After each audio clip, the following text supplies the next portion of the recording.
Em negociação, não existe número não preciso. Tá? Porque se você coloca números não precisos, e eu vou falar que são números não precisos, você abre margens a anseios e visões e leituras erradas do outro lado. Tá? Vou dar um exemplo. Pô, dá para reduzir este contrato? Ou vamos pensar em aumentar aí o corpo de pessoas? Vamos fazer isso? Dá para dar um reajuste de em torno de 5%.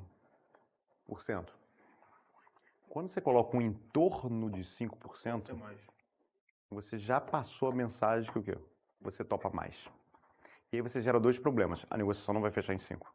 Muito difícil fechar em 5. Você vai ter que ceder ou conceder muitas coisas. Segundo, você pode alongar mais a negociação do que precisa, porque o outro lado vai ficar com essa sensação. Se ele falou em torno de, por volta de, mais ou menos isso. Então, assim, parece um detalhe, que os detalhes fazem diferença.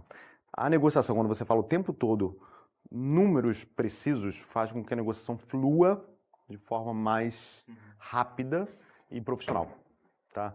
Então, mesmo não sendo numa proposta, toda vez que você coloca número, tente, e é difícil pra gente, repare que é difícil, a gente sempre bota, por volta dele e tal, olha, a gente vai crescer 20%. Nossa previsão é que a gente cresça 20%. Repare que quando a gente coloca números, a gente sempre tenta... E isso torna a negociação mais lenta, pode gerar entropia e pode gerar outros anseios do outro lado. A gente, assim, a negociação está com quanto tempo? Olha só, a negociação tem 8 minutos, a gente está com 3 minutos, passou metade da negociação e ninguém colocou uma proposta. Ninguém, né? Tá num small talks de um lado tentando... E uma coisa que você falou muito da preparação, né? Eu me embolei todo naquela última frase porque eu não estava preparado, não sabia o que falar. Parceria. Que parceria? A gente não conseguiu. A gente não fechou também o Q2. Então a gente foi meio que nem improviso. E um no ponto aqui é o seguinte. Às vezes, assim, eu fico brincando no nosso negócio, que assim, eu sou simultaneamente prolixo e objetivo. Pode ligar aí, Alberto, se quiser.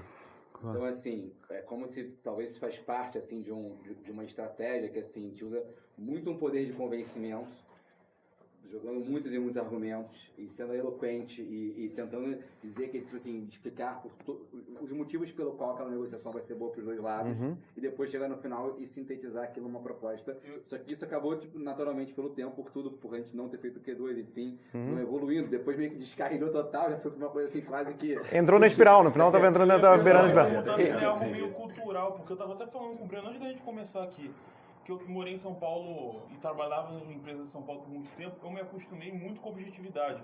Tipo, 2 minutos quebra-gelo já vai pro interesse direto na reunião, e aqui no Rio, cara, parece que são, tipo, uma reunião de 1 hora. Tu não faz 1h30, 1h15 pra falar bobeira e 15 minutos pra marcar outra reunião. Vocês vão ver, reunião para marcar reunião, é verdade. Vocês vão ver algumas coisas interessantes aqui. Primeiro, 3 minutos, nada de propósito. Segundo, isso tem uma técnica muito forte para isso. Essa é uma técnica da Scottwork, é uma técnica escocesa. Tá? Depois Harvard transformou ela e só trocou o nome. A Escócia chama de argumentação por escalada, a Harvard chama de argumentação por monte. Tá? Que ele fala o seguinte, o papel de fazer com que a negociação não chegue numa argumentação circular, que é o que vocês estão, vai para um, joga para o outro, um ping-pong, é do sintetizador ou da sintetizadora. Por quê? Se você deixar solto, você vai se ater aos seus argumentos iniciais, que são os argumentos que você não quer se contradizer, então você vai ficar repetindo aqueles argumentos. Cabe ao sintetizador, ou à sintetizadora, fazer o que a gente chama de argumentação por monte, argumentação escalada, depende da linha de raciocínio, que é o seguinte. Como é que funciona uma argumentação? Tá? Você imagina como se fosse um monte. Você imagina como se fosse um monte. Ele começou a linha dele argumentativa, então o Breno veio para cá. Depois, o Pedro contra-argumentou um pouquinho, falou, não, mas você está desenhando aqui, não sei o que e tal. E, ao mesmo tempo, o Gabriel fez uma pergunta. Então, o Pedro voltou um pouquinho para cá nas pretensões do Breno. Tá? Então, como é que funciona a escalada? Né? A escalada, para quem já escalou, basicamente você sobe. Quando você se sente um pouquinho inseguro, você fala, velho, aqui tá um ponto seguro e a partir daqui eu tô inseguro. O que você faz? Você finca lá um mosquetão, fala, pô, daqui eu não desço mais. Aqui tá o meu ponto seguro. E aí você começa a arriscar. Aí você chegou em mais um platô seguro. Fincou outro lá e continua escalando. Tá? Na negociação é a mesma coisa. Você sobe, sobe, sobe, sobe. O outro lado vai contra-argumentar. Não adianta. O outro lado vai tentar te voltar para um estágio inicial. Quando você sentir um mínimo de evolução na negociação, cabe você fazer o quê? Fincar. Para você, daqui você não volta mais. Mas você acha que a gente chegou nesse primeiro... Sem perceber, chegou. E aí você vai assim, ó. Sentiu o mínimo, finca outra bandeira. Daqui eu não saio mais. Sentiu o mínimo, finca outra bandeira. Daqui eu não volto mais. E aí você consegue ir evoluindo a negociação. Quem dita a cadência da negociação não é o líder, é o sintetizador percebendo mínimas evoluções. Aqui teve uma mini evolução. Você podia ter sintetizado. Olha, deixa eu ver se eu entendi bem. Então vocês estão falando que, pelo que eu entendi, vocês vão crescer para São Paulo e vocês vão crescer, como você falou, em torno de 20%, é isso? E você está sentando na mesa para colocar essa informação e acredito, então, que tem algum jogo em cima disso. Essa é a leitura desse momento. Então, olha como muda a negociação. Eu já estou negociando, você acabou de fincar uma bandeira que aqueles 20% estão fincados, estão garantidos de crescimento e que São Paulo é uma coisa que está na mesa para renovar o contrato.